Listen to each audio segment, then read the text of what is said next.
জন্তু জানোয়ারের আঁচড় তো মনে হচ্ছে না, কিন্তু এটা ছুরির আঘাত বলে মনে হচ্ছে। একে ছুরি দিয়ে খুন করা হয়েছে।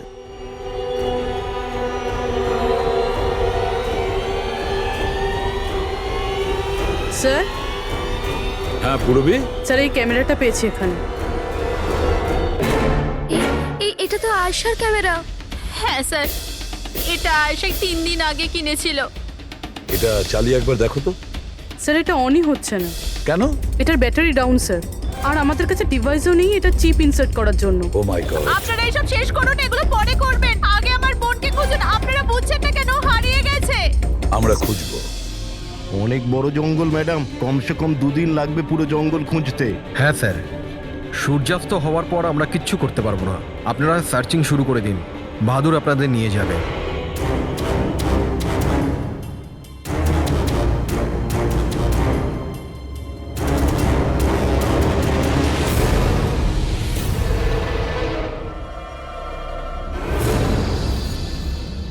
স্যার স্যার আমরা জঙ্গলের অনেক ভেতরে চলে এসেছি স্যার।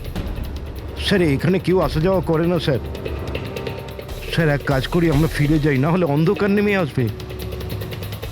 এখন তো অনেক আলো আছে, অন্ধকার হয়েছে কোথায়? স্যার ফিরতেও তো অনেকটা সময় লাগবে না স্যার? তো ওই হিসাবেই বললাম, এত দূর স্যার কেউ আসেই না। স্যার এখানে কিচ্ছু পাবেন না। আরে ভাই, যখন এত দূর চলে এসেছে একটু দেখে নি না ভাই? চলো চলো। আচ্ছা আচ্ছা।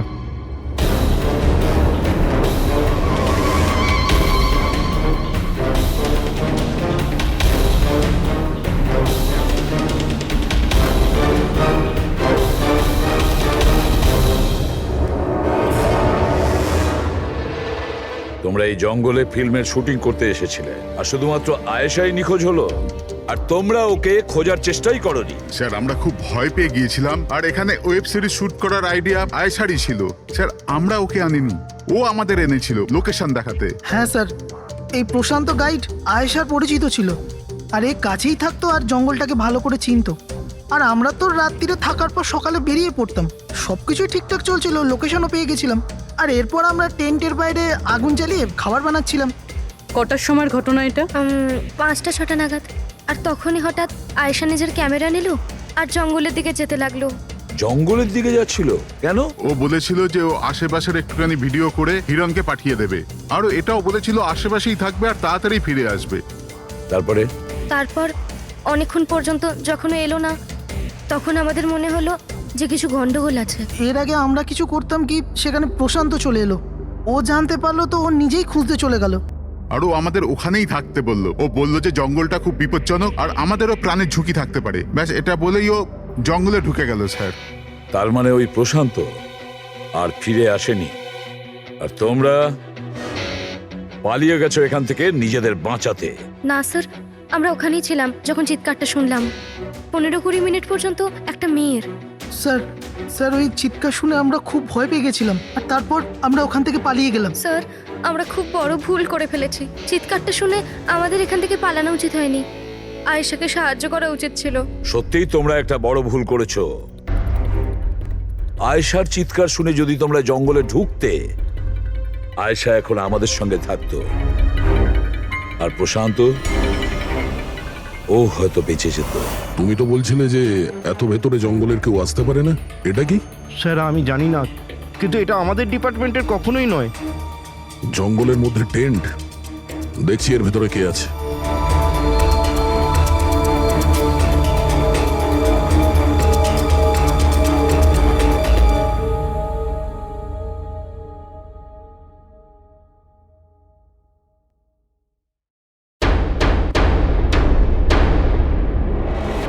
এই কাপড় তো দেখে মনে হচ্ছে কাটা হয়েছে। টেন্ট পিছন দিক দিয়ে কেটেছে, তার মানে সামনে কোনো বিপদ ছিল।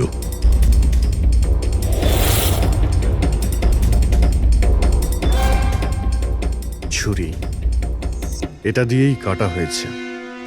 বাইরে গন্ডগোল হতেই পিছন থেকে কেটে পালিয়ে গিয়েছে।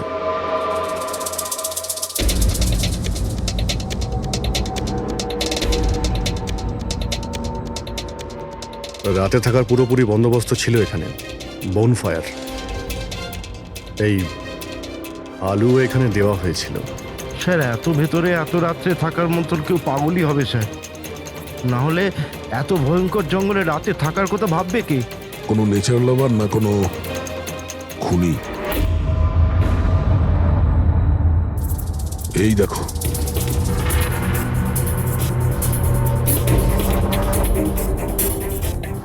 রক্ত। মনে হচ্ছে এখানে এই পাথরের ওপর কেউ বসেছিল, হতে পারে আগুন পোয়াচ্ছিল, আর কেউ ওর ওপর হামলা করেছে।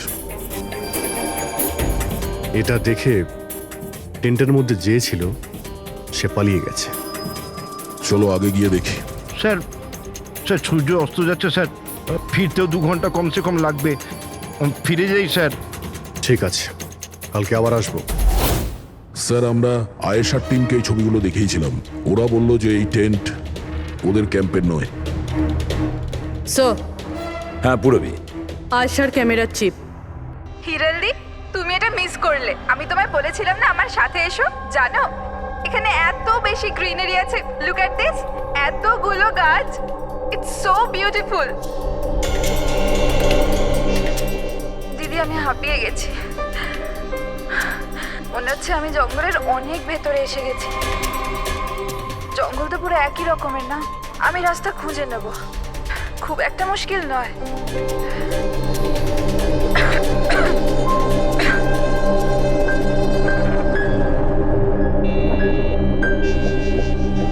কেউ আছে নাকি ওখানে? কে ওখানে?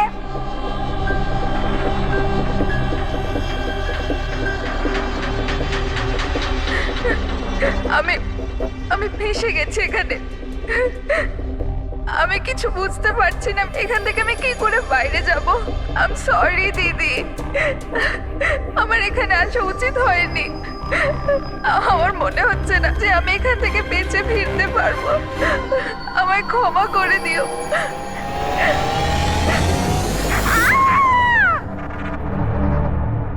অভিজিৎ, যে কোনো পরিস্থিতিতে এই মেয়েটাকে জিনিসগুলো রোজ ব্যবহার করত, আমি সেই প্রত্যেকটা জিনিস থেকে ডিএনএ স্যাম্পল নিয়েছি, কিন্তু আশ্চর্যের ব্যাপার কোনো স্যাম্পলই আয়েশার ডিএনএ সঙ্গে ম্যাচ করছে না। কি? কিন্তু হ্যাঁ, খুনির ব্যাপারে একটা খুব গুরুত্বপূর্ণ সূত্র পেয়েছি। সেটা কি স্যার? বস, এই ডিএনএ প্রোফাইলটা দেখো। এই দুটো ডিএনএ প্রোফাইলই দুটো আলাদা আলাদা লোকের, কিন্তু অদ্ভুত ব্যাপার হচ্ছে যে দুটো প্রোফাইলই আমি একই লোকের শরীর থেকে পেয়েছি, প্রশান্ত শরীর থেকে। প্রশান্ত শরীর থেকে? হ্যাঁ বস। সেটা কিভাবে? প্রশান্তর মৃত্যু অগণিত ছুরির আঘাতের জন্য হয়েছে, আর ওর শরীরে যে খাবার চিহ্নটা আছে সেটা আসল নয়, তৈরি করা হয়েছে নকল। আর সবচেয়ে আশ্চর্যের ব্যাপার হচ্ছে যে প্রশান্তের লাশের থেকে আমি ওর রক্ত ছাড়া আরো কারো রক্ত পেয়েছি। এখন এই রক্তটা কোনো পুরুষের না নারীর সেটা আমি বলতে পারবো না, কারণ ওই রক্তটা প্রশান্ত রক্তের সঙ্গে মিশে গেছে।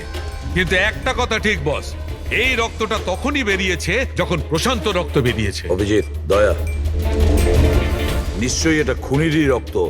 খুনি প্রশান্তর ওপর হামলা করে, আর তখন নিজেকে বাঁচানোর জন্য প্রশান্ত ওর সঙ্গে মারামারি করে, আর খুনির রক্ত প্রশান্ত শরীরে লেগে যায়। তবে খুনিরও গুরুতর আঘাত লেগেছে, সামান্য আঘাতে এত রক্ত বেরোবে না তার। তার মানে খুনির শরীরে এখনো আঘাতের চিহ্ন থাকা উচিত। আরো একটা কথা বস, কি? টেন্টের পাশে যে পাথরের উপর রক্তের ছাপ ছিল সেই রক্তটা প্রশান্তরই। তার মানে পুরো ব্যাপারটাই ওই তাঁবুর আশেপাশে ঘটেছে।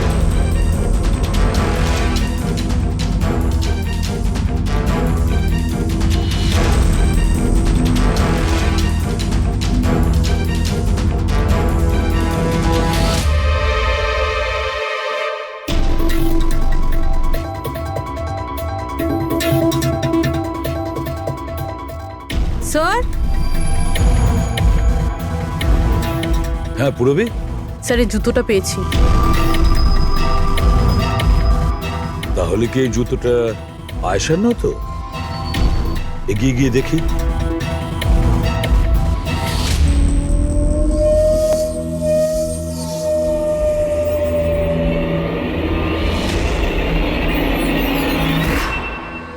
স্যার, হ্যাঁ, এই দেখুন স্যার,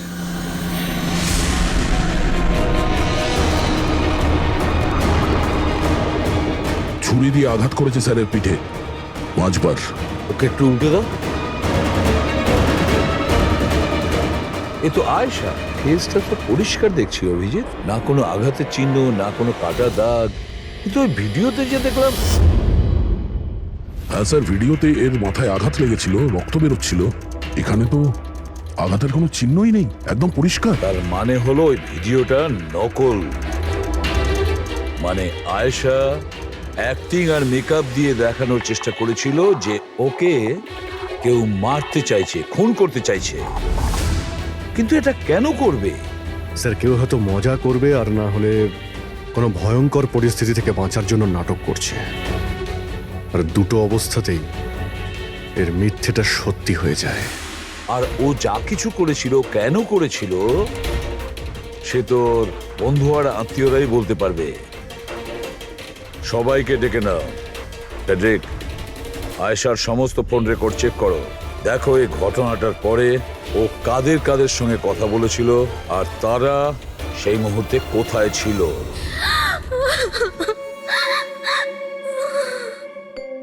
এরা আমাকে কেন ওকে দেখতে দিচ্ছে না? কি বাজে ভাবে মেরেছে আমার বোনকে। আর এরা বলছে যে ও নিজের মৃত্যুর নাটক করেছে, নিজের মার্ডারের নাটক। আর ওই নাটক সত্যি হয়ে গেছে। ভুল বলছে ওরা, মিথ্যে। আমাদের আয়েশা এরকম করতেই পারে না। আপনারা ভুল অভিযোগ করছেন।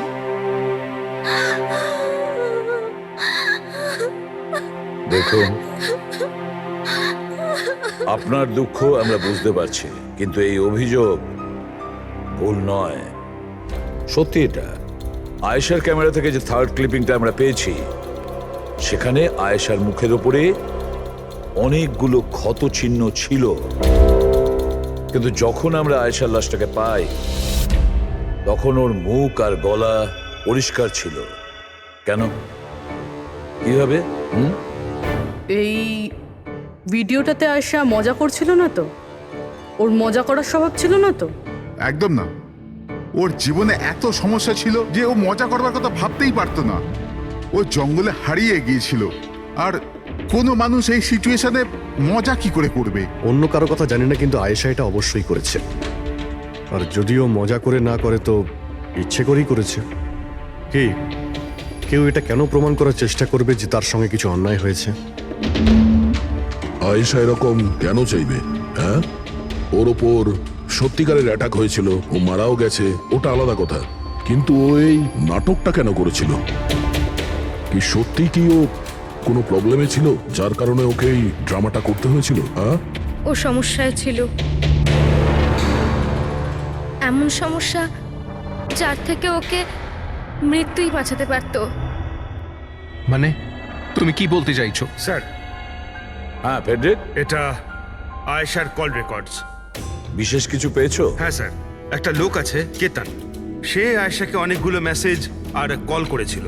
এমনকি যেই রাতে আয়েশা খুন হয়েছিল, সেই রাতেও ওর ফোন জঙ্গলের কাছেই ছিল, 2 কিলোমিটারের মধ্যে। এই কেতনকে? খুনের রাতে ও জঙ্গলের আশেপাশেই ছিল। কে? যদি আয়েশা ওর মৃত্যুর নাটক করে থাকে, তাহলে তার পেছনে কেতনের হাত থাকতে পারে। কেতন আয়েশার হাজবেন্ড, আর আপনাদের মধ্যে কেউ এই কথাটা আমাদের বলার প্রয়োজন মনে করলেন না? হ্যাঁ, কিন্তু কেতনের জন্য নিজের মৃত্যুর নাটক কেন করতে যাবে? আমার মনে হয়েছিল যে আমরা কেতনের থেকে মুক্তি পেয়ে গেছি, কিন্তু আমি কি করে জানবো ওই আমার বোনের প্রাণ নিয়ে নেবে? প্লিজ, কেতনই আমার বোনকে মেরেছে। আমি তুমি বলছি নিজেকে কেতনই সামলাও প্লিজ। মেরেছে। কেঁদো না প্লিজ, কাম ডাউন। আপনারা প্লিজ নিজেদের মধ্যে কথাবার্তাটা থামান আর আমাদের বলুন কি ব্যাপার। আমি আপনাদেরকে বলছি, আসলে আজ থেকে 2 বছর আগে কেতন আর আয়েশার একটা ট্রিপে আলাপ হয়েছিল। আয়েশা কেতনকে বিয়ে করেছিল। তাড়াহুড়োতে সিদ্ধান্ত নেওয়ার শখ ছিল ওর, কিন্তু জানতো না এই সিদ্ধান্তটা কতটা ভুল নিয়েছিল। কেতন ওর যোগ্য ছিল না, একটা পাগল লোক ছিল, পসেসিভ ছিল, ওর জীবনটা অতিষ্ঠ করে রেখেছিল। এই জন্য 6 মাস আগে ওকে ও ছেড়ে দেয়। এছাড়া আর কি করতো? আমরা সবাই দেখেছিলাম ওকে কিরকম টর্চার করা হতো। মানিক, আজকে সব অডিশনে ক্যামেরাতে আছে। স্ক্রিনে প্লে কর, স্যারকে দেখাতে হবে। আর আয়েশা এক্ষুনি এসে যাবে। ঠিক আছে। আয়েশা, আয়েশা, কি হয়েছে? Are you okay? আয়েশা তুই ঠিক আছিস? কি করে হলো এসব? কে করলো এসব? আরে তোমরাও না কত প্রশ্ন করো, কিচ্ছু হয়নি আমার। আসলে কি হয়েছে, ওই তাড়াতাড়িতে সিঁড়ি দিয়ে নামছিলাম আর পা পিছলে গেছে।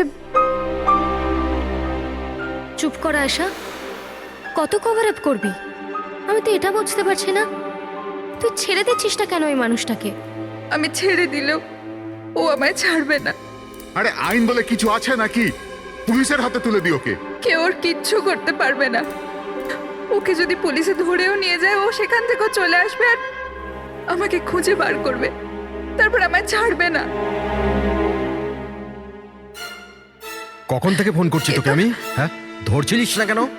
এখানে বসে টাইম পাস করছিস? হ্যাঁ না কেতন, তোর এত সাহস কি করে হলো? কেতন আমি ডাক্তারের কাছে গেছিলাম, তাই ফোন সাইলেন্ট ছিল, অন করতে ভুলে গেছি। ওকে, ডক্টর, হ্যাঁ আজকাল খুব বেশি যাচ্ছিস না ওর কাছে? কেতন কি বলছো? এরকম কিচ্ছু নয়। আর তুমি বললে আমি ডাক্তারের কাছে আর কোনোদিন যাবো না। আমাকে প্লিজ ছেড়ে দাও, আমাকে ক্ষমা করে দাও। তোকে তোর যোগ্যতা দেখাই, চ। কি করছে এসব? ছাড়ো ওকে। এই, নিজের কাজে মন দে, বুঝেছিস? এনাফ। এনাফ। মানুষ না, এই কেতন তো জানোয়ার। তোমরা কেতনের ব্যাপারে আমাকে আগে বলনি কেন? আপনারা যা বললেন সেটা শুনে তো মনে হচ্ছে কেতনই আমাদের প্রাইম সাসপেক্ট। মনে হচ্ছে কেতনের কারণেই সেটা করেছে। আর কেতন আয়েশার অভিনয়টাকে বাস্তবে পরিণত করেছে। যদি যদি তোমরা কেতনের ব্যাপারে আমাকে একটু আগে জানাতে পারতে। গত 6 মাস ধরে আয়েশা আমাদের সাথেই ছিল, আর এর মধ্যে একবারও তো কেতনের সাথে দেখাও করেনি। আর শহর থেকে এত দূরে জঙ্গলে আসতে পারে সেটা তো আমরা ভাবিইনি। এই ধরনের পাগল আর সন্দেহবাতিক লোক যে কোনো কিছুই করতে পারে।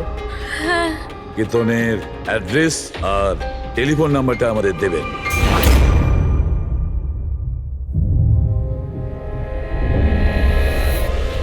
কেতন,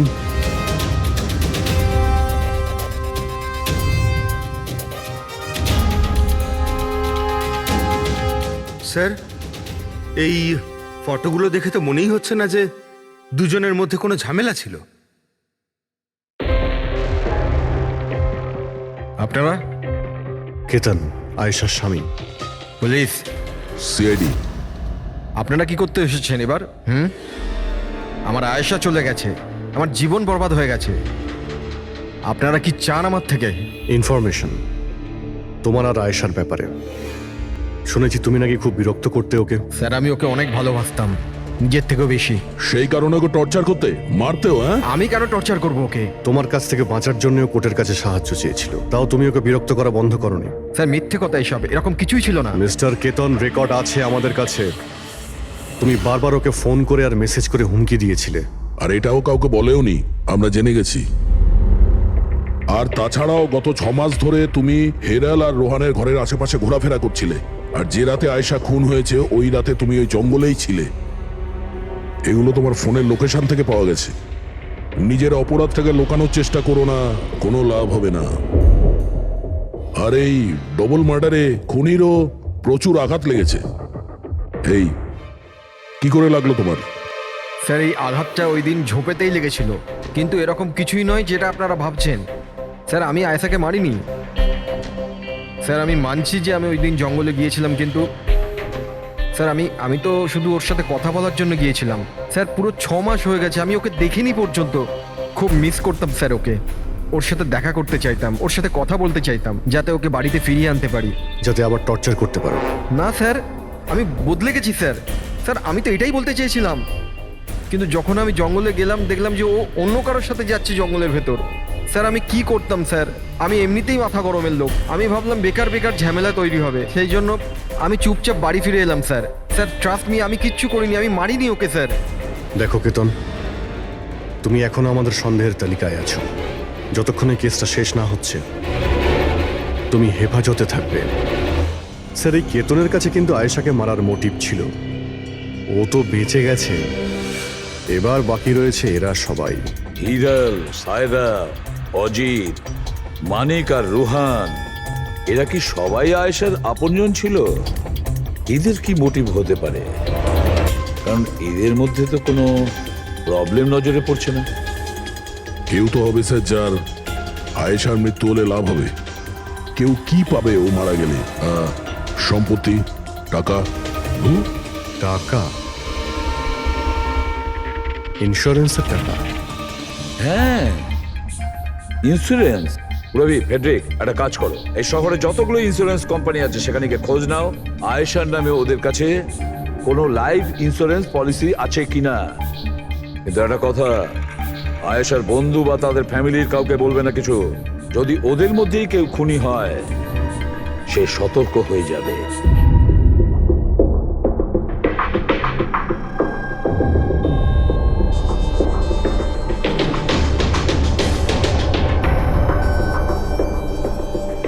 ওকে, থ্যাঙ্কস স্যার। হ্যাঁ ফেডরিক, আয়েশার অ্যাকাউন্টে মাত্র 1 লাখ টাকা আছে, কোনো ফিক্সড ডিপোজিট পর্যন্ত নেই। স্যার, তানিশা ইন্স্যুরেন্স প্রাইভেট লিমিটেডের কাছে আয়েশার নামে একটা বীমা পলিসি রয়েছে 50 লাখ টাকার। ও আচ্ছা। আর এই টাকা আয়েশার ভাগ্নি, মানে ও দিদি আর জামাইবাবুর মেয়ে নিমিষা পাবে। আচ্ছা, তাহলে এই ব্যাপার। স্যার, আসলে আপনারা কি চাইছেন? আমার যা জানা ছিল আমি সবকিছু বলে দিয়েছি। আর আপনারা জানেন আমার স্ত্রীর শরীর কতটা খারাপ, এখন আমার ওর সঙ্গে থাকা উচিত, আর আপনারা আমাকে এখানে আটকে রেখেছেন। স্যার, বলার কি বাকি আছে? সব বলে দিয়েছি। অনেক কিছু বাকি আছে। তুমি একটু বেশি কথা বলো, সেই জন্য যা কিছু প্রশ্ন করব ঠিক তারই উত্তর দেবে। এই তোমার ওইখানে যে ফ্যাক্টরিটা আছে ওটা তো বাজেয়াপ্ত হতে চলেছে। এর লোন তুমি শোধ করতে পারোনি কি? হ্যাঁ, কিন্তু আপনারা এগুলো কেন জিজ্ঞাসা করছেন? আপনারা এগুলো কি করে জানলেন? প্রশ্ন নয়, শুধু উত্তর। আয়েশা তোমাদের সাথে তোমাদের বাড়িতেই থাকতো না? তাহলে 7 দিনে তুমি ওকে 41 বার কল করেছো কেন? বাহ বাহ বাহ, 7 দিনে 41টা কল এসেছে আয়েশা, দারুণ ব্যাপার। আর তার উপরেও তুমি অর্থ কষ্টে ভুগছিলে, তাই না? আর আয়েশার মৃত্যুর পরে তোমার ছোট বাচ্চা টাকা পেত 50 লক্ষ টাকা। আর ওই ছোট্ট নিরীহ শিশু, সে কি করে জানবে 50 লাখের ধর্ম? ও কিভাবে ব্যবহার করবে? আর ওই 50 লক্ষ টাকা তো ভোগ করতো বাচ্চাটার বাবা, মানে তুমি, রোহন। থামুন আপনারা, চুপ করুন। আপনাদের কথা মতো আমি আয়েশাকে মেরেছি। স্যার, আমার ওপর 15 কোটি টাকার লোন আছে। 50 লাখে আমার কিচ্ছু হবে না। আমি আয়েশাকে মারবো। আর ওটা যা ওর শরীরের ওপর থেকে খুনির রক্ত পাওয়া গেছে, আপনারা দেখতে পারেন আমার গায়ে কোনো চোটই লাগেনি, কারণ আমি ওখানে ছিলামই না। আমি কাউকে খুন করিনি। সব ঠিক করা ছিল, প্রশান্ত সবকিছু সামলানোর কথা ছিল। 1 মিনিট। কি সামলে নিত? হ্যাঁ, প্রশান্ত কি সামলে নিত? বলো, প্রশান্ত কি সামলে নিত? স্যার, আমার ভুল হয়ে গেছে। আমার সবকিছু আপনাদের আগেই বলে দেওয়া উচিত ছিল। আমি ভয় পেয়ে গেছিলাম, খুব ভয় পেয়ে গেছিলাম। কোনটা বলার ছিল আগে? তাড়াতাড়ি বলো। আমি আয়েশার প্ল্যানে যুক্ত ছিলাম। আমরা শুধু ওকে মৃত দেখাতে চেয়েছিলাম। অ্যাকচুয়ালি ওর মরার কথা ছিল না। তার মানে আমাদের সন্দেহ ঠিক ছিল স্যার? সবকিছু ঠিক ছিল। ওই ভিডিওটা নকল ছিল, শুধু কেতনের থেকে বাঁচার জন্য ছিল। আর তুমিও এই প্ল্যানে জড়িত ছিলে? স্যার, কেতন আয়েশার জীবন অতিষ্ঠ করে দিয়েছিল। ও বেচারি চুপ থাকতো, কাউকে কিচ্ছু বলতো না। স্যার, একদিন লিমিট ক্রস করে গেল, সব সীমা ছাড়িয়ে গেল। ওর মনে হলো কেতন ওর জন্য কোনো বড় বিপদ হতে পারে। ও আমাকে বলেছিল স্যার, কেতন পাগল ছিল। পুলিশ বা ডিভোর্স ওর কেউ কিচ্ছু করতে পারতো না। আয়েশা ওটাকে পার্মানেন্ট মুক্তি পেতে চাইছিল, চিরদিনের জন্য। আমি হাঁপিয়ে গেছি জিজু। এখন তো ডিভোর্স আমাকে কেতনের থেকে বাঁচাতে পারবে না। যেটা আমায় ওই কেতনের হাত থেকে বাঁচাতে পারে সেটা শুধু আমার মৃত্যু।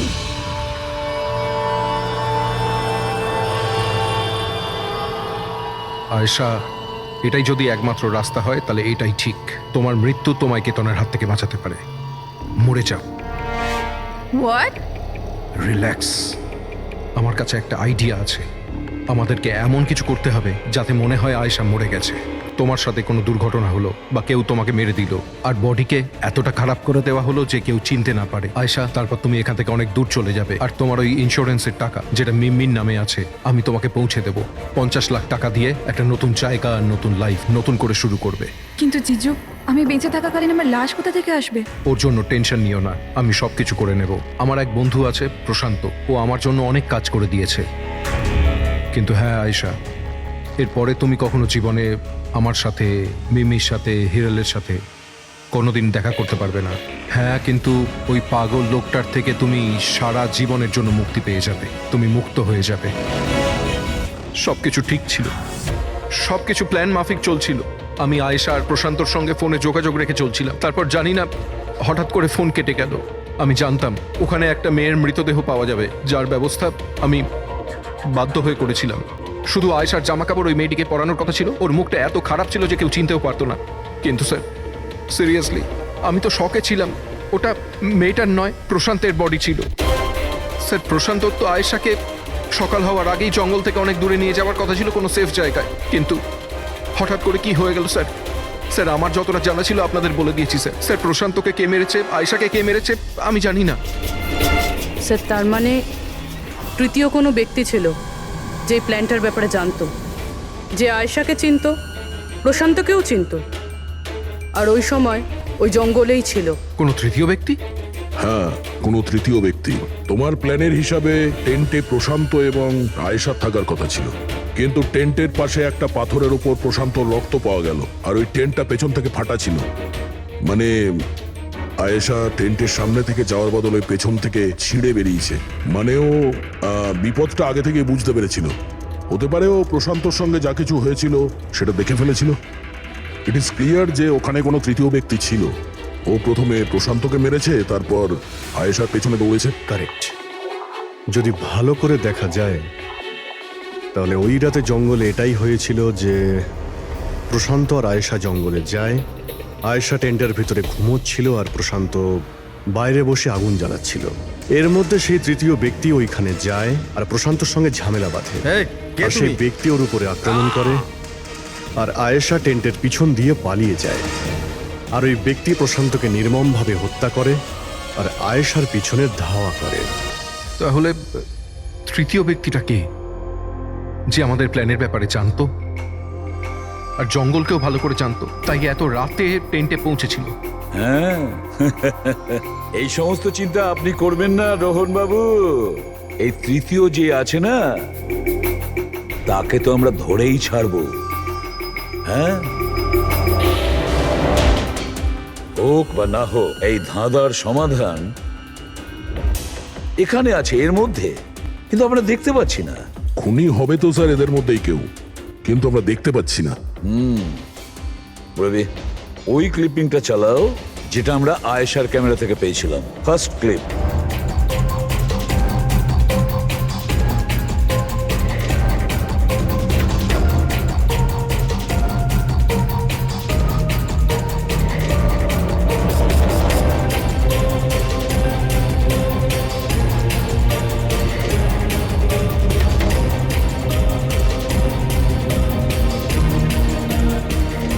ইয়েস, দাদা তুমি ঠিকই বলেছিলে, খুনি আমাদের সামনেই আছে, কিন্তু আমরা দেখতে পাচ্ছি না। একটা কাজ করো, সবাইকে জঙ্গলে ডেকে নাও, তখনই বোঝা যাবে। স্যার এখনো আপনারা আমার উপর সন্দেহ করছেন, যেখানে আমি আপনাদের সবকিছু সত্যি কথা বলেই দিয়েছি। স্যার আমি আমার বউকে কেন মারবো স্যার? আমি তোকে ভালোবাসি স্যার। আমার বোনের খুনিকে খোঁজার বদলে আপনারা আমাদেরই জিজ্ঞাসাবাদ করছেন। আর ওর গায়েব হওয়ার খবর তো আমি হিরাল ম্যামকে দিয়েছি, আর আমরা যদি কিছু করতাম তো আমরা কেন ফোন করতাম? হ্যাঁ, কিন্তু কেউ তো আয়েশাকে খুন করেছে, আর কে খুন করেছে সেটা আমরা জানি।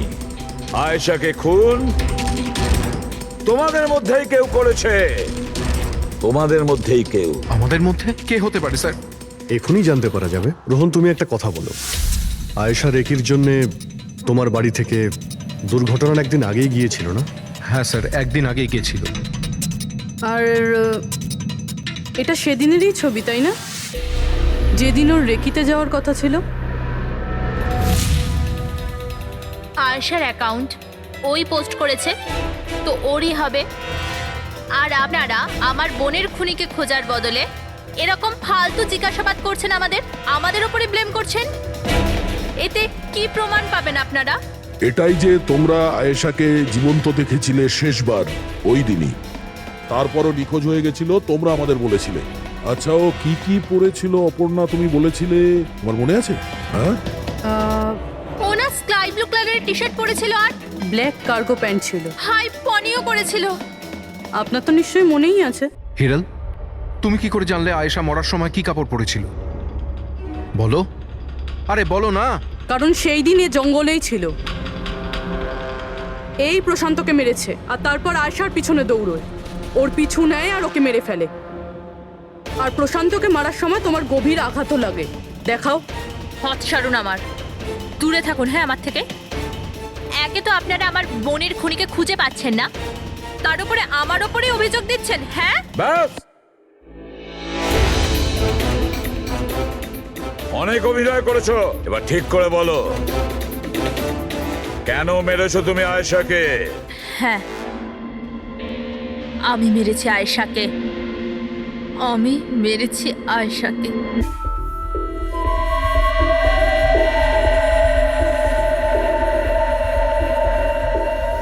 হিরাল ম্যাম, আপনি? আসতে বলো। আয়েশা না উঠে পড়ে। ইনফ্যাক্ট আমি বলছি যে ওকে সব সময়ের জন্যই না ঘুম পাড়িয়ে দাও। এটা কি বলছেন ম্যাডাম? রোহান তো তোমাকে আয়েশাকে সুরক্ষিতভাবে এই জঙ্গল থেকে বাইরে বার করার জন্য কত টাকা দিয়েছিল? 2 লাখ টাকা। আমি না তোমাকে 5 লাখ টাকা দেব আয়েশার প্রাণ নেয়ার জন্য। হিরাল ম্যাম, এসব কি বলছেন? আয়েশা ম্যাডাম আপনার বোন, আর আমি ওকে বাঁচানোর সওদা করেছি। আমি ওর সাথে বেইমানি করতে পারবো না।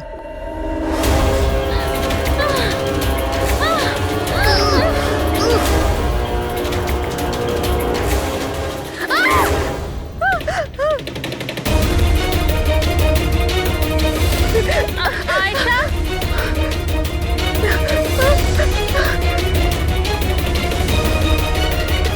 আয়েশা,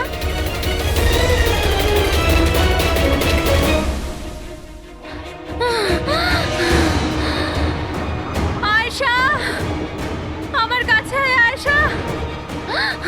আমি তোকে বাঁচাতে এসেছি আয়েশা। ও তোকে ঠকাচ্ছিল আয়েশা। তোর ইন্স্যুরেন্সের টাকার জন্য তোকে মারতে চেয়েছিল আয়েশা। আমার বোন।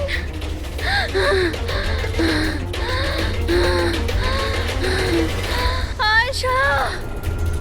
সরি দিদি, আমি কিচ্ছু জানতাম না এই ব্যাপারে। সরি, আমার জন্য তোমার এত কষ্ট হলো। আমি জানতাম না যে জিজু এরকম কিছু করছে। আই এম সো সরি দিদি। আমার বোন। সরি দিদি। তুই সরি বলিস না। হ্যাঁ, এটা তো আমার বলা উচিত। কেন দিদি? I am sorry. কেন কেন মেরেছো তুমি তোমার বোন আয়েশাকে? আপনারা জানেন না আয়েশাকে, ও সবসময় না সবার প্রিয় হয়ে এসছে। ভালোবাসার আয়েশা, সবাই ওকে ভালোবাসতো, আমাকে নয়। মা, বাবা, আমার সব বন্ধু, ইনফ্যাক্ট রোহান, আমার মেয়ে নিম্মিও আমার থেকে বেশি ওকে ভালোবাসতো। ও রোহানকেও আমার থেকে ছিনিয়ে নিতে চেয়েছিল। আমি রোহান আর নিম্মিকে নিজের থেকে দূরে যেতে দেখতে পারতাম না। না, আপনি বলুন আমি কি করতাম? আমি ভাবলাম সবসময় ও আমাকে হিংসা করে না, জিতেওছে সবসময়। না থাকবে আয়েশা, আর না থাকবে ওর জিত। এর জন্য মেরে ফেলেছি আমি ওকে। হিরাল, তুমি এটা কি করে করতে পারো? আরে আয়েশা তোমার ছোট বোন ছিল, আমাকে বড় দাদার মতো দেখতো। আমি ওর সাথে এগুলো কখনো স্বপ্নতেও ভাবতে পারি না। আমার লজ্জা লাগে তোমাকে আমার স্ত্রী বলতে। রোহান, তোমার ভুল নেই এতে। সব ভুল ওই আয়েশার। ওই সব করছিল। ও না তোমাকে আমার থেকে ছিনিয়ে নিতে চেয়েছিল, কিন্তু এখন তো এটা হবেই না। এবার তো তোমাকে কেউ আমার থেকে কেড়ে নিতে পারবে না। খুব বড় ভুল করেছো তুমি। তোমার সন্দেহ, তোমার ইনসিকিউরিটি একটা নিরীহ মানুষের প্রাণ নিয়েছে, প্রশান্ত গাইডের। আর তাছাড়াও তুমি তোমার আপন বোনকেও মেরেছো। আইন তোমাকে কঠোর থেকে কঠোরতম শাস্তি দেবে।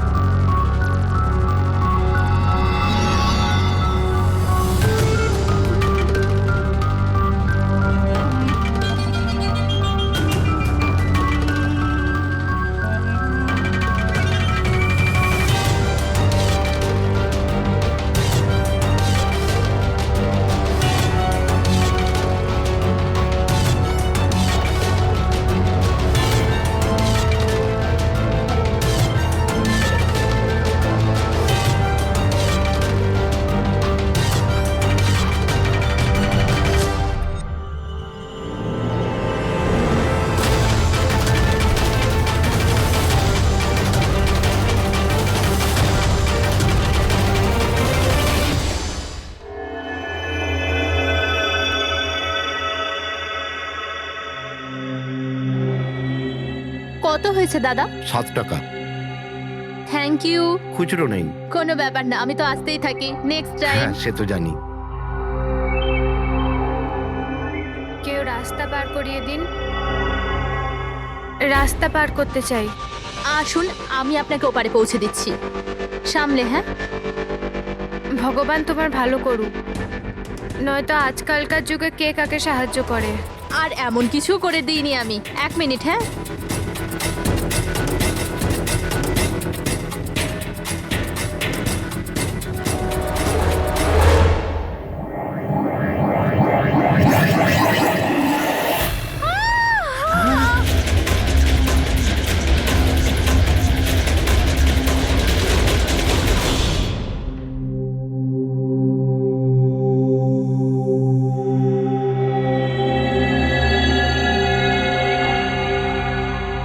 তুমি এখানেই দাঁড়াও। এসো।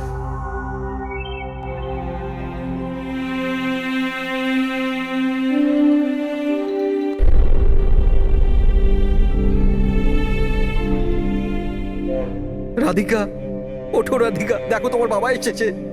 স্যার, এটা কবে হলো, কি করে হলো? কাল রাত্রে তো একদম ঠিক ছিল আমার মেয়ে। রাধিকা ওঠো। রাধিকা ওঠো বাবা, ওঠো।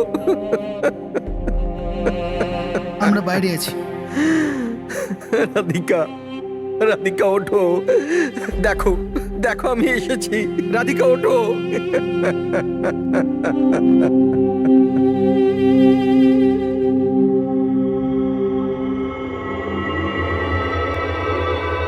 ডক্টর, অ্যাকচুয়ালি কি হয়েছিল? অ্যাক্সিডেন্ট। সকাল সকাল একটা গাড়িতে মেরেছে। যতক্ষণ লোকে এখানে নিয়ে এলো মারা গেছিল।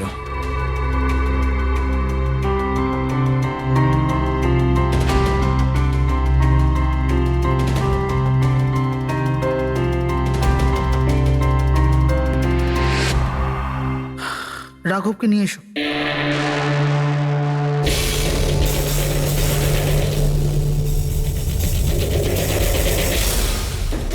স্যার, একটু ভেতরে চলুন।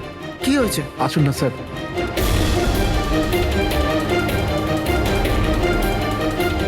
হ্যাঁ? ও নো, ডক্টর।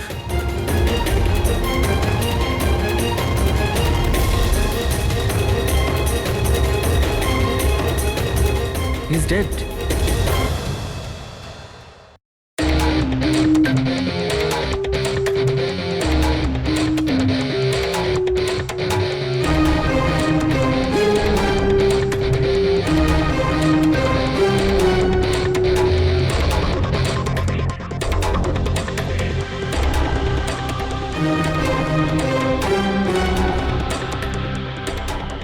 ঘাড় খুব বাজেভাবে ভেঙে গেছে স্যার। খুনি কোনো সুযোগই দেয়নি। স্যার, মাত্র 10 মিনিটের জন্য ওনাকে একা ছেড়েছিলাম। বুঝলাম না কি করে এসব হলো 10 মিনিটে। খুনির কোনো সূত্র? না স্যার, আমরা তো বাইরেই ছিলাম স্যার, দরজাও বন্ধ ছিল। কেউ বাইরে থেকে ভেতরে আসেওনি, ভেতর থেকে বাইরে যায়ওনি। এটা কিভাবে সম্ভব? মানছি খুনি এখানে লুকিয়ে বসেছিল, কিন্তু এসব করে বাইরে গেল কি করে, আর সেটা 10 মিনিটের ভেতরে? না না না, একটা কথা বল, তুমি জোর দিয়ে বলতে পারবে যে এখানে লাশ ছাড়া অন্য কেউ ছিল না? একদম স্যার, কেউ ছিল না, কারণ ঘর থেকে বেরোনোর আগে পুরো ঘরটা আমি নিজে চেক করেছি। কোনো লাশ তো খুন করতে পারে না, তাহলে করলোটা কে? এটা নিশ্চয়ই কোনো মানুষেরই কাজ। খুনি কোথায় লুকিয়ে থাকতে পারে? এই রাঘব কে ছিল? একজন সাধারণ চোর ছিল, কাল রাত থেকেই লকআপে ছিল। অ্যাক্সিডেন্টে ওর মেয়ে মারা গেছিল, তাই ওকে এখানে নিয়ে এসেছিলাম। দয়া,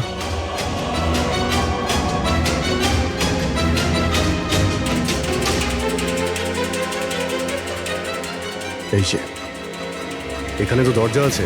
হ্যাঁ, এই দ্বিতীয় দরজার ব্যাপারে আমাদের বলেননি কেন? ইন্সপেক্টর স্যার, এই দরজাটা তো বরাবরই বন্ধ থাকে, না এটা কখনো খোলা হয় না এটা ব্যবহার করা হয়। ইনফ্যাক্ট আমরা তো এর ব্যাপারে ভুলেই গেছিলাম। তোমরা ভুলে যেতে পারো, কিন্তু খুনি খুব ভালো করেই দরজার ব্যাপারে জানতো। চলো এগিয়ে দেখি কত দূর যাওয়া যায়।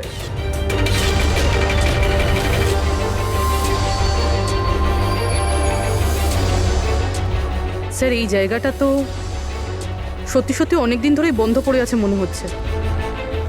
স্যার, হ্যাঁ, এই দেখুন, জুতোর ছাপ আর এই টুলের ছাপ, মনে হচ্ছে কেউ এখানে বসেছিল।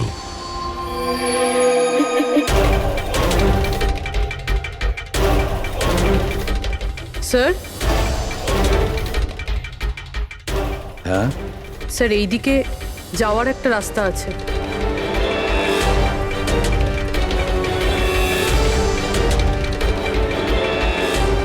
স্যার, হ্যাঁ, স্যার এখানে সিমেন্টের প্লাস্টারের কাজ চলছে। হ্যাঁ, এই সিমেন্টটা ভিজে রয়েছে, এখানে কোনো চিহ্ন না রেখে কেউ যেতেই পারবে না স্যার।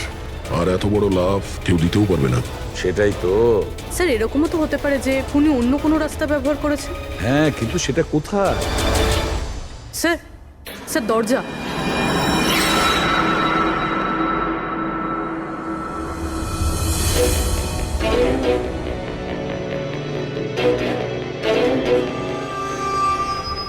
সামনেই সিকিউরিটি কেবিন, এখান থেকে তো বেরোনো অসম্ভব। সেটাই তো। তাহলে যেতে পারে কোথা দিয়ে? স্যার এই খুনি কিন্তু বেশ ভালো প্ল্যান বানিয়েছিল। হ্যাঁ, কিন্তু একটা প্রশ্ন থেকে যায়, একটা সাধারণ চোরকে মেরে ফেলার জন্য এত বড় প্ল্যানিং আর এত বড় ঝামেলা করার কি দরকার তার? আর কেনই বা করবে? হ্যাঁ স্যার, রাঘব তো পুলিশ কাস্টাডিতেই ছিল, ওকে মারার প্ল্যানিং এখানে কেন করলো, তাও হসপিটালের মর্গের মধ্যে?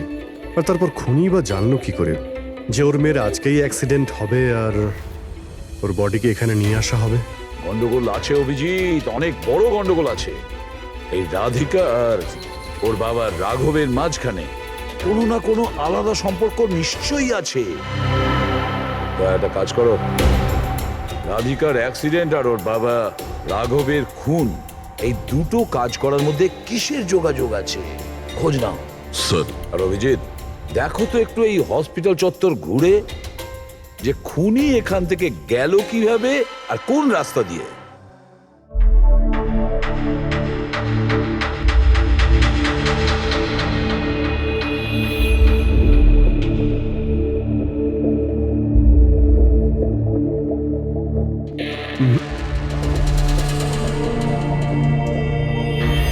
এই জানালা দিয়েই যে খুনি বাইরে বেরিয়ে এসেছে তা তো মনে হচ্ছে না। হ্যাঁ স্যার, কেননা এখানে মাটিটা তো ভেজা রয়েছে, যদি এখান থেকে লাফিয়ে বাইরে আসে তো কোনো চিহ্ন বা কিছু তো থাকতো। সেটাই তো।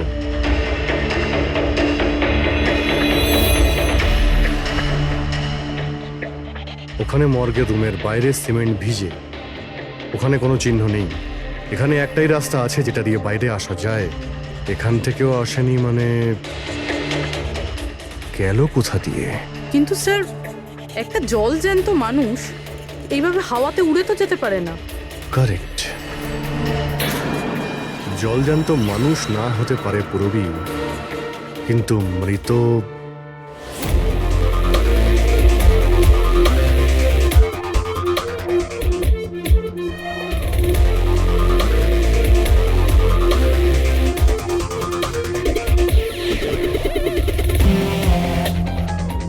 স্যার এই মেঝেতে যে জীবাণুনাশক কেমিক্যাল স্প্রে করা হয়েছে এর ওপর জুতোর ছাপ রয়েছে। মানে খুনি যদি রাঘবকে খুন করে এই দরজা দিয়ে বাইরে বেরিয়ে যায় তাহলে তার কেমিক্যাল লাগা জুতোর চিহ্ন ওখানেও থাকা উচিত। এখানটায় দেখো তো।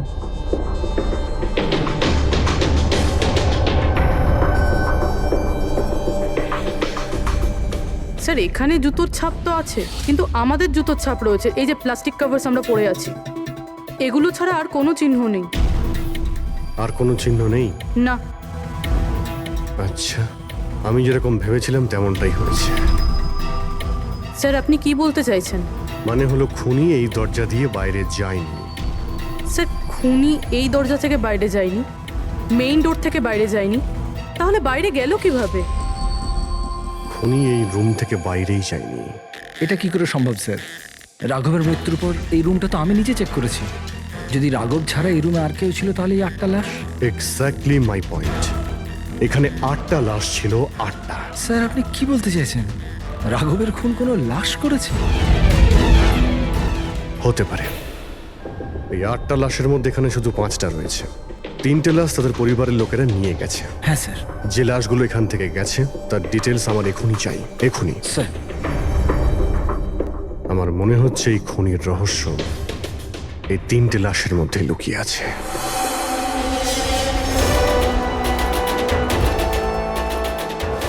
ওই অ্যাক্সিডেন্টটা এখানে হয়েছিল।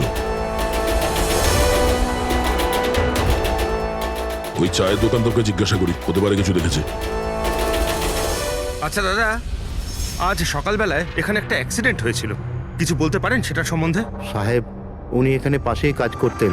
উনি রোজ চা খেতে আমার এখানে অবশ্যই আসতেন। আজকেও চা খেয়ে উনি আমার এখান থেকে বেরোচ্ছিলেন, এমন সময় অ্যাক্সিডেন্ট হয়ে গেল। সাহেব কিছু বুঝতেই পারলাম না ওই গাড়িটা কোথা থেকে এখানে এলো আর ওকে ধাক্কা দিয়ে গেল। গাড়ির নম্বরটা দেখেছেন আপনি? সাহেব সবকিছু এত তাড়াতাড়ি হয়ে গেল, নাম্বার দেখার সুযোগই পাইনি। আচ্ছা গাড়িটা কি ছিল দেখেছিলেন? সাদা রঙের বড় গাড়ি ছিল স্যার। ও একলা ছিল না ওর সাথে অন্য কেউ ছিল? এসেছিলেন তো একা একাই। না স্যার, ও একা ছিল না, ওর সঙ্গে আরেকটা মেয়ে ছিল যে অন্ধ ছিল, আর রাধিকা দিদি তাকে রোড ক্রস করাচ্ছিল যখন অ্যাক্সিডেন্ট হয়েছে। ওই মহিলাটা দেখতে পেতেন না? তাহলে ওরও চোট লেগেছে। কোথায় গেছে ও? সেটা তো জানি না স্যার, অ্যাক্সিডেন্টের পরেই ও উধাও হয়ে গেল। স্যার আমার মনে হচ্ছিল যে ও নাটক করছে। প্রথমে তো ঠিকঠাকই দাঁড়িয়েছিল, তারপর দিদিকে দেখে ও সাহায্য চাইলো। এটা হতে পারে যে ওই মহিলা যে কোনোভাবেই হোক রাধিকাকে মাঝ রাস্তায় নিয়ে যেতে চেয়েছিল, সেই কারণেই ও চা খাওয়ার জন্য অপেক্ষা করছিল, আর সবাইকে ছেড়ে ও ওর কাছেই সাহায্য চেয়েছে।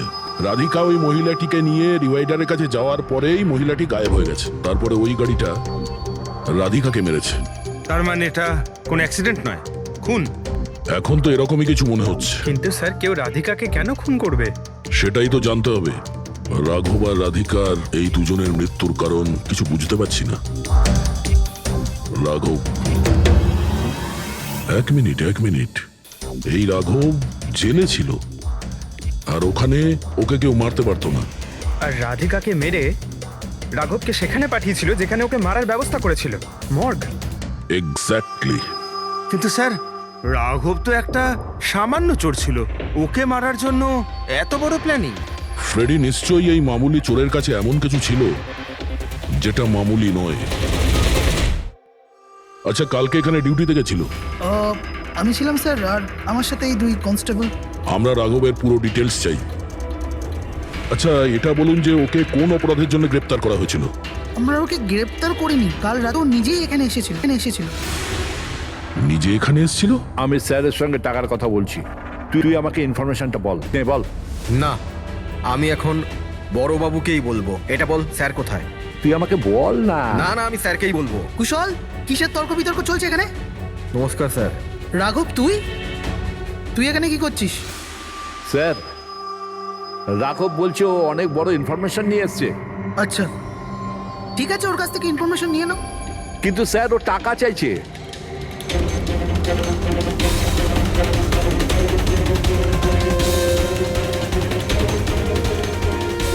পুলিশের কাছে টাকার গল্প করছিস?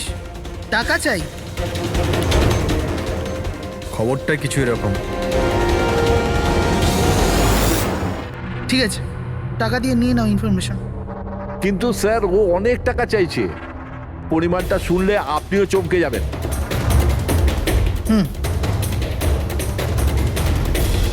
বল, কত দাম তোর ইনফরমেশনের? 3 কোটি। আরে 3 কোটি? এমন কি ইনফরমেশন ছিল ওর কাছে যে এত টাকা চাইছিল? জানি না স্যার, ও কিছু বলেনি। হ্যাঁ, এটা বলছিল যে কয়েক হাজার লোকের জীবনের প্রশ্ন, কিন্তু বলবে তখনই যখন ও 3 কোটি টাকা নেবে। স্যার কালকে রাতে তো ওকে আমি লকআপে রেখে দিয়েছিলাম, ভেবেছিলাম যে সকাল হলেই ওকে আমি আমার মতো করে জিজ্ঞেস করব। ঠিক তখনই ওর মেয়ের ব্যাপারে আমরা জানতে পারলাম, আর আমরা ওকে নিয়ে মর্গে চলে গেলাম। স্যার, এমন কি রহস্য ছিল ওর কাছে যার উপরে হাজার হাজার মানুষের প্রাণ নির্ভর করছিল, আর যার জন্য ওর নিজের এবং ওর মেয়ের প্রাণটাও গেল? আগে তো আমাদের এটা জানতে হবে যে এই রাঘব কালকে কোথায় কোথায় গেছিল আর কার কার সঙ্গে দেখা করেছিল, আর সারা দিন ও কি করেছিল। স্যার দিনের কথা তো জানি না, কিন্তু রাতে ওর রোজকার মতো নেশাতেই ছিল। আমরা ওর ফাইলটা চাই। হ্যাঁ স্যার। এই লোকটা এখানে আসে দেখেছেন? হ্যাঁ আছে স্যার, আপনি ম্যানেজারকে জিজ্ঞেস করুন। ম্যানেজার কোথায়? উপরে।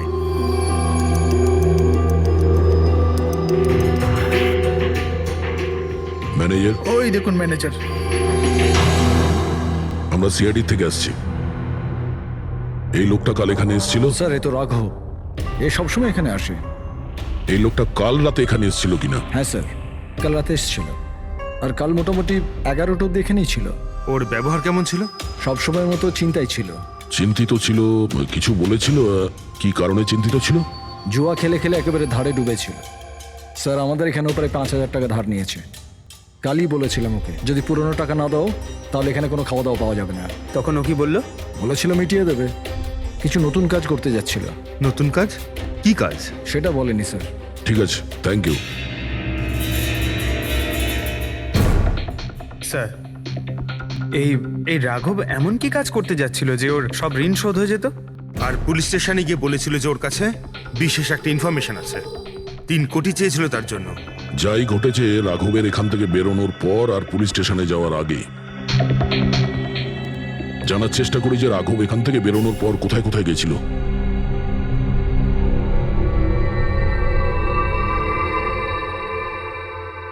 আচ্ছা, কালকে এই লোকটাকে আশেপাশে কোথাও দেখেছিলে? হ্যাঁ স্যার, যখন এখান থেকে বেরোচ্ছিলাম তখন আমি দেখেছি ওনাকে। তারপর কোথায় গেলেন আমি কিছু জানি না। আচ্ছা, এখান থেকে ও হেঁটে গেছিল না? হ্যাঁ স্যার, শুধু হেঁটেই গিয়েছিল, পুরো নেশা করেছিল। ওইদিকে কোথায় গেল স্যার? নেশা অবস্থায় হেঁটে গেছে তো বেশি দূর যায়নি। চলো দেখি। Thank you. ঠিক আছে স্যার।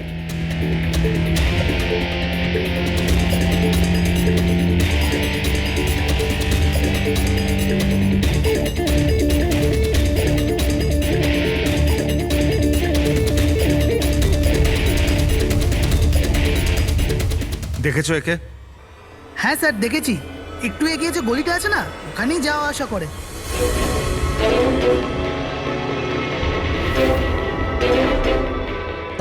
এক মিনিট, এই লোকটাকে দেখেছো? এ তো শিবার আত্মীয়। কাল রাতে জোরে জোরে দরজা ধাক্কা দিচ্ছিল আর শিবা শিবা করে চেঁচাচ্ছিল, পুরো পাড়াকে জাগিয়ে দিল স্যার। এই শিবা থাকে কোথায়? স্যার 3-4টে বাড়ি পর বাঁদিকে সবুজ রঙের একটা দেওয়াল আছে, ওটাই ওর বাড়ি।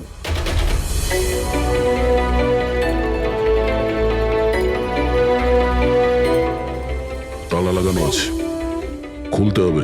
পঙ্কজ একটা কাজ করো, আশেপাশে কেউ আছে কিনা দেখো, ডাকো ওকে। আরে এদিকে এসো।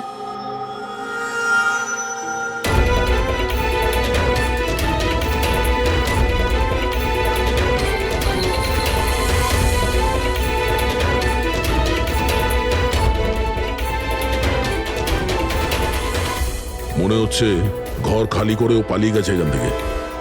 কোথায় ও? শিবা কোথায়? হ্যাঁ স্যার, ওর তো কোনো খোঁজ খবর থাকে না, যে কোনো সময় আসে, যে কোনো সময় যায়। আচ্ছা, কোনো আইডিয়া আছে কোথায় পাবো ওকে? স্যার ওই বস্তির পেছনে ওর ওর আত্মীয়র বাড়ি আছে, ওখানে পাওয়া যেতে পারে, ওখানেও যায় আসে।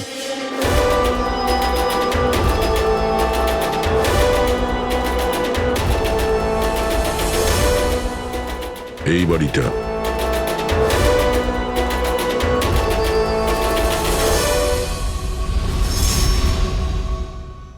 আপনি শিবার আত্মীয়? হ্যাঁ স্যার। আপনারা? এই শিবা এখানে আসা যাওয়া করে কি? হ্যাঁ স্যার, কখনো কখনো। মাঝে মাঝে। আজ আসতে পারে? বলতে পারবো না স্যার। বলতে পারবেন না? Thank you very much. এই করণের লাশ তো অরিজিনাল ছিল। এখন বাকি দুজন, টনি আর সুনীল। এবার এদের মধ্যেই কোনো একজন আছে যে ডাবল মার্ডারের রহস্য ভেদ করতে পারে। এই টনির ডেথ সার্টিফিকেট দিয়েছে ডক্টর বিক্রান্ত। এই বিক্রান্তের কাছে তুমি যাও, দেখো টনির ব্যাপারে উনি কি বলেন। আর আমি সুনীল।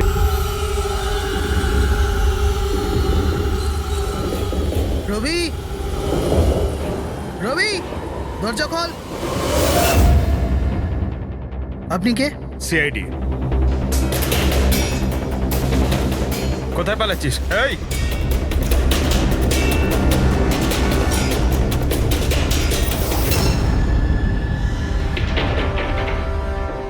চল। স্যার, আপনারা আমার পেছনে কেন পড়ে আছেন? আমি কিছু করিনি। আমাকে মারবেন না। দেখুন, আমি চুপ। এখন এটা বল, ওই রাত্রে রাঘব যখন তোর বাড়িতে এসেছিল তখন কি হয়েছিল? স্যার, আমি রাঘবকে নিয়ে গেছিলাম মালাডের কমল সোসাইটিতে। ও চুরি করতে গেছিল, তাই ও একটা বাড়িতে ঢুকে পড়লো। কিন্তু আমি জানতাম না ও কোন বাড়িতে গেছিল। আমি ওখানেই মোটরসাইকেলে ওর জন্য ওয়েট করছিলাম। কিছুক্ষণ পর ও যখন এলো তো ও অবাক হয়েছিল। বলছিল যে ভেতরে ও কিছু পেয়েছে। কি পেয়েছিল? ও ওখানে বোম। কি? আমি ওকে বলেছিলাম যে এই কথাটা আমরা পুলিশকে বলে দিই, কিন্তু স্যার ও নিজের লোভ সামলাতে পারলো না, তো ওর স্বার্থ সিদ্ধি করার চেষ্টা করলো। ব্যাস স্যার, এর বেশি আমি কিছু জানি না। যদি তুমি কিছু না করো তাহলে তুমি পালাচ্ছিলে কেন? স্যার, ওই রাঘব আর ওর মেয়ের মৃত্যুর খবর শুনে আমি ভয় পেয়ে গেছিলাম। শুধু আমার আর আমার পরিবারের প্রাণ বাঁচানোর জন্য পালাচ্ছিলাম। স্যার, হয়তো সেই জন্যই বলছিল যে হাজার হাজার লোকের জীবনের ব্যাপার। আর যদি সত্যি রাঘব ওখানে বোম পেয়ে থাকে তাহলে এটা তো খুব সাংঘাতিক ব্যাপার। অন্য কেউ ওই বোমটা পাওয়ার আগে আমাদের খুঁজতে হবে ওই বোমটাকে। কোথায় ছেড়েছিলে তুমি রাঘবকে? বলো আমাদের। চলো। কামেন। ডক্টর বিক্রান্ত। হ্যাঁ বলুন। আমি সিআইডি থেকে এসেছি। সিআইডি? বসুন। না, ঠিক আছে। এই এই টনির ডেথ সার্টিফিকেট আপনি ইস্যু করেছিলেন? হ্যাঁ, আমি ইস্যু করেছিলাম। আচ্ছা, তাহলে কি টনি সত্যিই মারা গিয়েছিল? এটা কি ধরনের প্রশ্ন করছেন আপনি? অফকোর্স মারা গেছিল, না হলে আমি ডেথ সার্টিফিকেট ইস্যু করতাম কি করে? দেখুন ডক্টর, আমি সেরকম কিছু বলতে চাইনি। এরকমও তো হতে পারে আপনার কোনো ভুল হয়েছিল, ও বেঁচে ছিল আর তারপর। আমার 20 বছরের জীবনে আমাকে আজ পর্যন্ত এরকম অভিযোগ কেউ করেনি। আচ্ছা ডক্টর, আপনি কি টনিকে আগে থেকে চিনতেন? আগে না, ওনার স্ত্রী ওনাকে ক্লিনিকে নিয়ে এসেছিলেন। হার্ট অ্যাটাক হওয়ার জন্য উনি মারা গিয়েছিলেন। হ্যাঁ ম্যাডাম, এটা সত্যি যে আমাদের দিক থেকে কোনো ভুল হয়নি। আমি কোনো হাতুড়ে ডাক্তার নই ম্যাডাম। 20 বছরের অভিজ্ঞতা আছে আমার। ইংল্যান্ড মেডিকেল কলেজ থেকে ডিগ্রি আছে আমার। আপনি বুঝতে পারছেন? England medical college. আর আপনি আমার যোগ্যতায় সন্দেহ করছেন? আমি কি জীবিত আর মৃতর মধ্যে পার্থক্য বুঝি না? I am so sorry doctor, আমি সেরকম কিছু বলতে চাইনি। আচ্ছা, আপনি এটা বলুন, ওই লাশটাকে নিয়ে কোথায় যাওয়া হয়েছিল? কবরস্থানে নিয়ে গেছিল, আর কোথায় যাবে? থ্যাঙ্কস।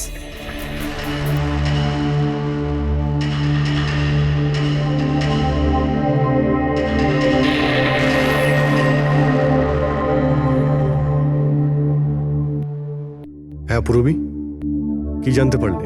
স্যার, এই ডক্টর বিক্রান্ত যে টনির ডেথ সার্টিফিকেট ইস্যু করেছিল, এ কেমন অদ্ভুতভাবে কথা বলছিল। বলছিল যে সে তার ডিগ্রি ইংল্যান্ড মেডিকেল কলেজ থেকে পেয়েছে। England medical college? হ্যাঁ স্যার। স্যার, এই নামের তো কোনো কলেজ নেই। আমি ইন্টারনেটেও চেক করেছি। তাহলে আমাকে এরকম কেন বললো? আমার মনে হচ্ছে ও কিছু লুকোচ্ছে। স্যার, আমারও তাই মনে হয়। আমি একটা কাজ করছি, আমি খোঁজ নিচ্ছি। দেখো, এই কেসটা কিন্তু খুব বিপজ্জনক, বুঝেছো? তুমি একা কিছু করতে চেও না। তুমি তোমার লোকেশন পাঠাও, আমি এক্ষুনি যাচ্ছি। ওকে? ঠিক আছে স্যার।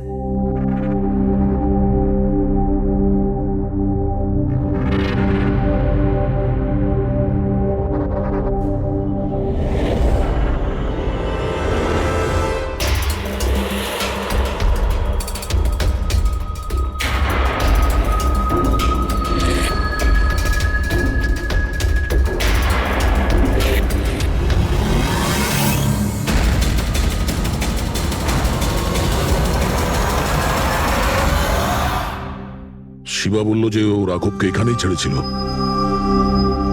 এখানেই আশেপাশে কোথাও জিজ্ঞাসা করিনি? আপনাদের যা যা সাজেশন আছে আমাদের বলতে পারেন। মনে হচ্ছে কোনো মিটিং চলছে ভেতরে। একটুখানি সেটা একটু দেখে মেনটেনেন্সটা নেওয়া বাড়িয়ে যেত। নিলে। এক্সকিউজ মি, আমরা সিআইডি থেকে আসছি, আপনার কাছে কিছু জিজ্ঞাসাবাদ করব। রাঘব নামের আপনাদের মধ্যে কেউ একে দেখেছেন? না স্যার। কাল রাত আপনাদের মধ্যে কারোর বাড়িতে চুরি হয়েছে? কাল আই ডোন্ট থিঙ্ক সো। কিন্তু আপনারা এখানে কি খুঁজছেন? দেখুন, আমাদের কাছে পাকা খবর আছে যে এই লোকটা আপনাদের মধ্যে কারোর একজনের বাড়িতে চুরি করেছে। স্যার, যদি আমাদের মধ্যে কারোর বাড়িতে চুরি হয়ে থাকে তাহলে আমরা জানতাম না নাকি? জানতে পারতেন, কিন্তু আপনারা যদি আমাদের মিথ্যে কথা বলেন তাহলে আমরা জানবো কি করে? আমাদের আপনাদের সবাইয়ের ঘরের তল্লাশি নিতে হবে। নিতিন বাবু, let's cooperate with CID. Sir, আপনারা তল্লাশি নিতে চান, আপনারা করুন তল্লাশি, আমাদের কোনো প্রবলেম নেই। ঠিক আছে, মনে হচ্ছে তল্লাশি করে কোনো লাভ হবে না। বোম এখান থেকে সরিয়ে দেওয়া হয়েছে। এতক্ষণে বম হয়তো টার্গেটে পৌঁছেও গেছে। তাহলেও এদের মধ্যে কেউ না কেউ মিথ্যে কথা বলছে। একটা কাজ করো, এদের সবার ডিটেলস বার করো। বোম না হোক, বারুদ কিংবা অন্য কোনো প্রমাণ নিশ্চয়ই পাবো। আমাদের কাছে সময় খুব কম, তাড়াতাড়ি করো।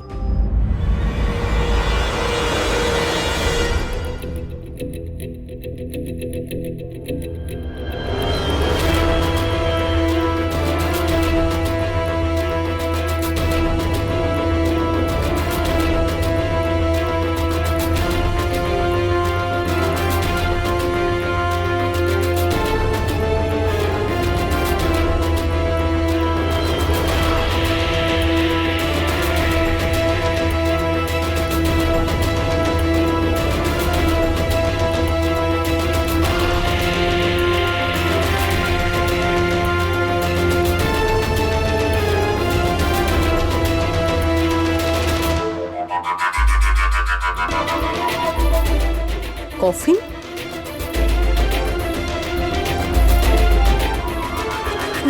টনির লাশ এখানে?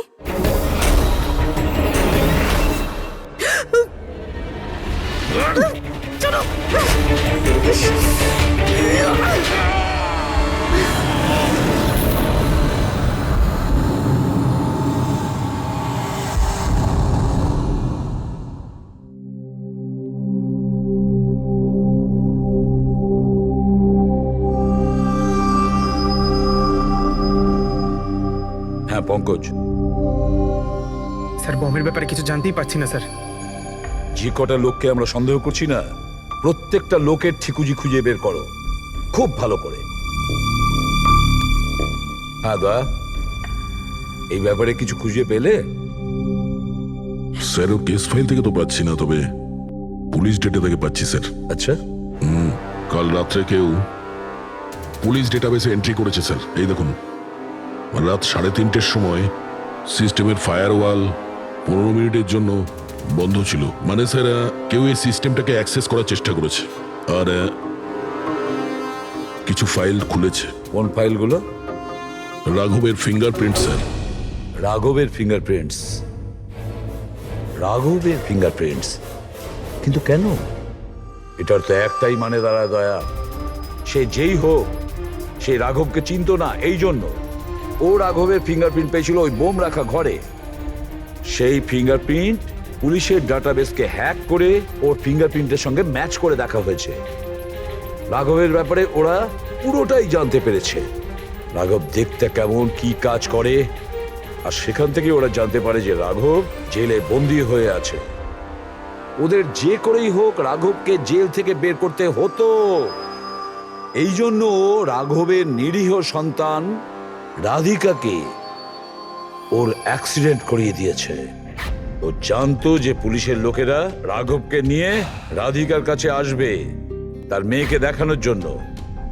নিজের সন্তানকে দেখতে রাঘব নিশ্চয়ই আসবে, আর তারপরে সুযোগ পেতেই রাঘবকে মেরে ফেলেছে। এরা খুব সাংঘাতিক লোক দয়া, ওরা এতটাই বিপজ্জনক পুলিশের ডাটাবেস পর্যন্ত হ্যাক করতে পারে। বাস স্যার, একবার এটা জানতে পারি যে মর্গে রাঘবের খুন কে করেছে, তাহলেই।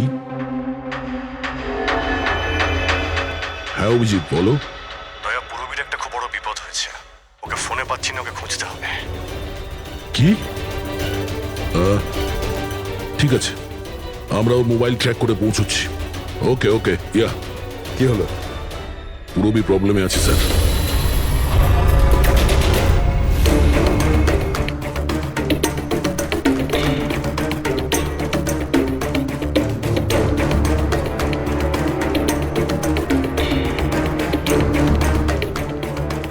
লোকেশন তো এটাই বলছে।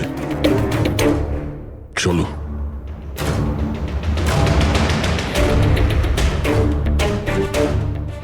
স্যার, দরজা তো খোলা। চলো।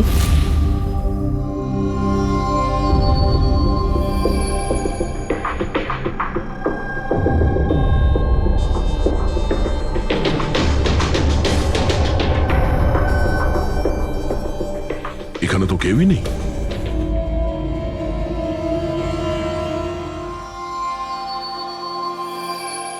মনে হচ্ছে কেউ আসছে।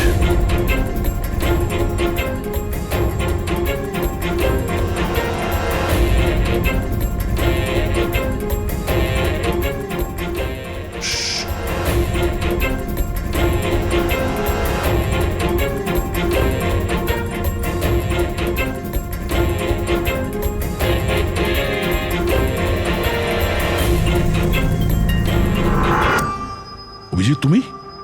আমি পুরবীর মোবাইল ট্র্যাক করে এখানে এসেছি। পুরবী কোথায়? পুরবী তো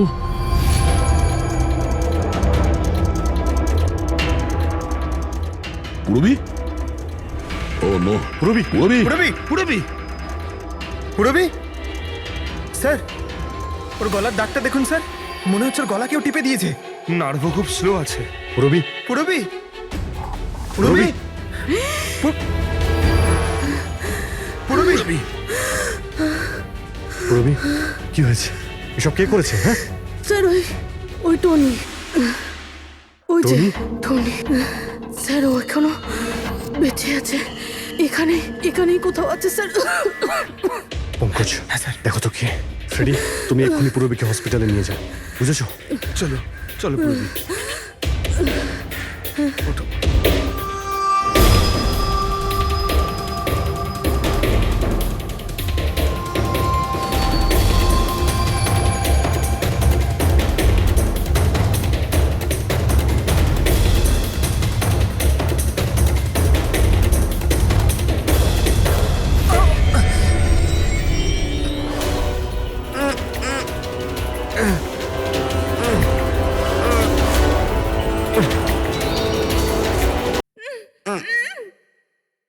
আমার স্বামী। ভয় পাবেন না, আমরা সিআইডি থেকে। সাবধানে।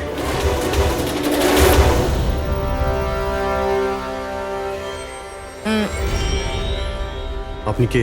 আমি ডক্টর বিক্রান্ত। ওরা জোর জবরদস্তি করে আমার থেকে সার্টিফিকেট বানিয়েছিল। আমার বউ ওদের কাছে বন্দি ছিল, ওর প্রাণের ঝুঁকি ছিল। এই,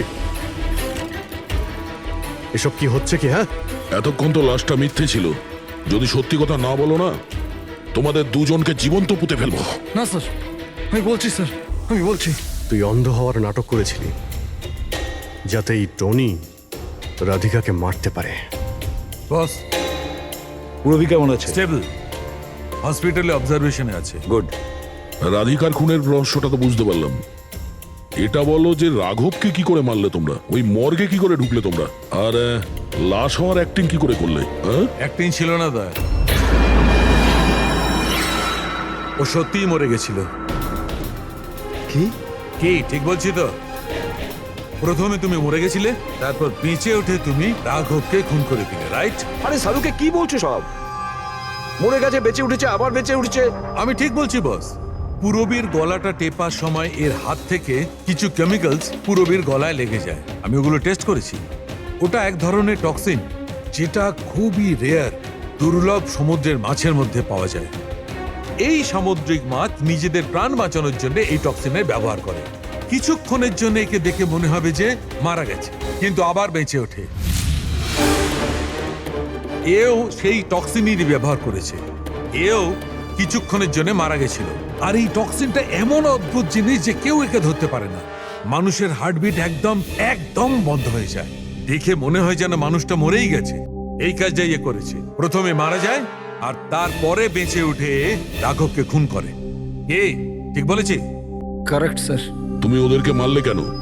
আমি টাকা পেয়েছিলাম স্যার, ইন্টারনেট থেকে কেউ আমাকে হায়ার করেছিল রাঘব আর রাধিকাকে মারার জন্য। বোম কোথায়? বম কোথায় আমি জানি না স্যার। কে হায়ার করেছে তোমাদের? আমি এর আগে কোনোদিন দেখা করিনি স্যার। ও আমাকে একটা বিল্ডিংয়ে রেকি করার কথা বলেছিল, যেটাকে ওড়াতে চাইছিল। কোন building? DT pharma company limited.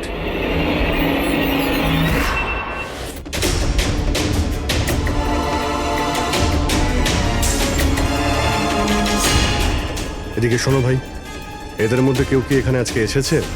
হ্যাঁ, এ পার্কিং লটে গেছে স্যার।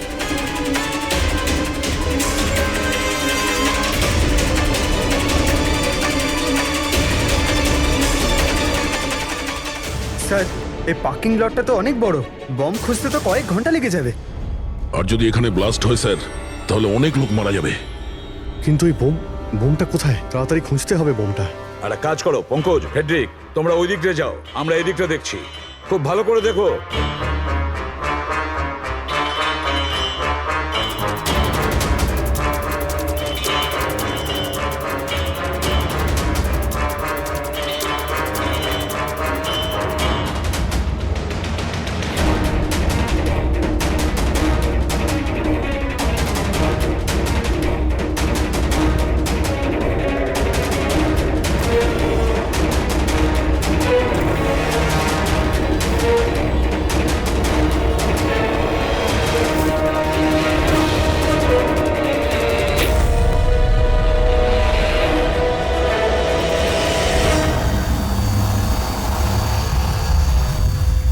নিতিন, সিআইডি এগোবে না কেউ বলে দিলাম। ঠিক আছে টিপে দেবো আমি, ছাড়বো না আমি কাউকে। পালিও না! চলুন স্যার। ওকে ধরো!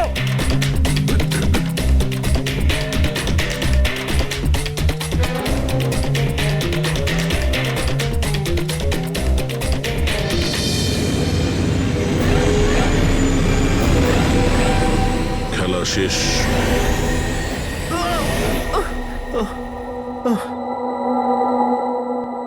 বলো নিতিন, কেন বোম দিয়ে এই বিল্ডিংটাকে উড়িয়ে দিতে চাইছিলে? বিল্ডিং নয় কোম্পানি, এটা স্বপ্ন আমার, পরিশ্রম আমার। এটাকে আমি জমি থেকে আকাশ পর্যন্ত তুলেছি, রক্ত ঘাম এক হয়ে গেছে এটা করতে আমার। আর এরা সব কৃতজ্ঞতা স্বীকার তো দূরে থাক, আমাকে বের করে দিয়েছে ওই বোর্ড অফ ডিরেক্টর।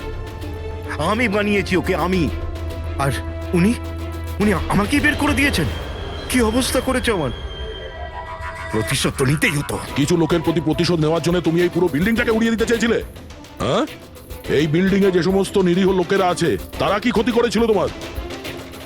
রাঘব আর তার মেয়েরও প্রাণ নিয়েছো তুমি, আর তারপরেও এই বিল্ডিংটাকে প্ল্যান করে শেষ করতে চাইছিলে। কঠোর থেকে কঠোরতম শাস্তি হবে। আর ব্যাচ, স্যার একজন ছেলে তার বাবার শ্রাদ্ধের দিন কিভাবে তার মিথ্যে দিব্যি কাটতে পারে স্যার? আমি তোমাকে জিজ্ঞেস করিনি ফেডরিক। গান আর ব্যাচ।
এটা অন্যায় হচ্ছে, এটা খুবই অন্যায় হচ্ছে। নো অফেন্স স্যার, কিন্তু আপনি আপনি সবসময় আমাদের উপর এইভাবে সন্দেহ করতে পারেন না স্যার। এটা তুমি কি বলছো অভিজিৎ? কি ভুল বললাম আমি? যখনই কোনো সিআইডি অফিসারকে মিথ্যে ব্লেম দেওয়া হয়েছে, আপনি আমাদের উপর কখনোই ভরসা করেন না। এটা তুমি কি বলছো অভিজিৎ? আমি তোমার কাছে এটা আশা করিনি। স্যার, আমাদেরও আপনার কাছে কিছু আশা থাকে স্যার। আপনার একটা ইশারায় আমরা যে কোনো মুহূর্তে জীবন দিতে প্রস্তুত থাকি। তাহলে এটুকু আশাও কি অন্যায় যে আপনি খারাপ সময় আমাদের পাশে থাকবেন, আমাদের আপনি সহযোগিতা করবেন? তোমাদের আমি সহযোগিতা করি না? সত্যিটা জানার চেষ্টা করিনি?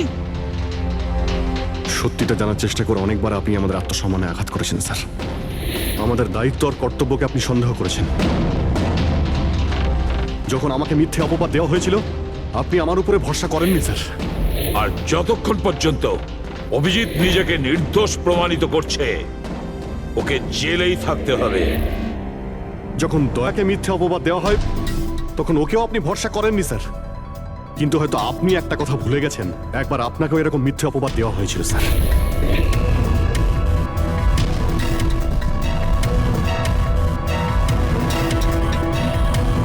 সেই মুহূর্তে আমাদের মধ্যে কেউ আপনাকে সন্দেহ করেনি।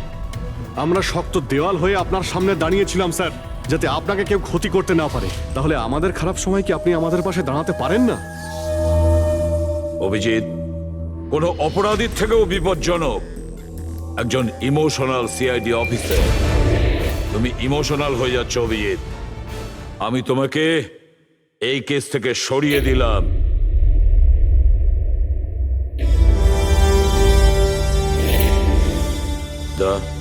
পুরবি, আজ থেকে পঙ্কজের কেস তোমরা দুজন ইনভেস্টিগেট করবে, শুধু শুধু তোমরা দুজনে। ঠিক আছে স্যার। এখন আমার উপরে আপনার এতটুকুও ভরসা নেই যে কেসটাকে আমি নিউট্রাল ভাবে দেখতে পারবো কিনা। এত বছর ডিউটির পর এরকম মেডেল তো ভাগ্যবানেরাই পায়। Thank you sir.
নিজের পিঠ আমার দিকে করে দাঁড়িয়ে পড়ো।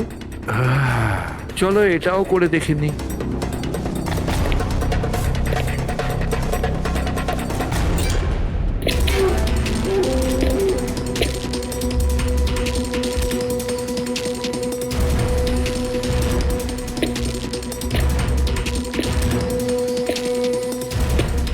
আপনি এসে গেছেন স্যার। আমি আপনার জন্য অপেক্ষা করছিলাম। ওইখানে আপনার ফাইলটা আছে, ওখানে পুরো ফাইন্যান্সিয়াল প্ল্যান পড়ে আছে এবং আমার স্থির বিশ্বাস যে আপনার খুব পছন্দ হবে।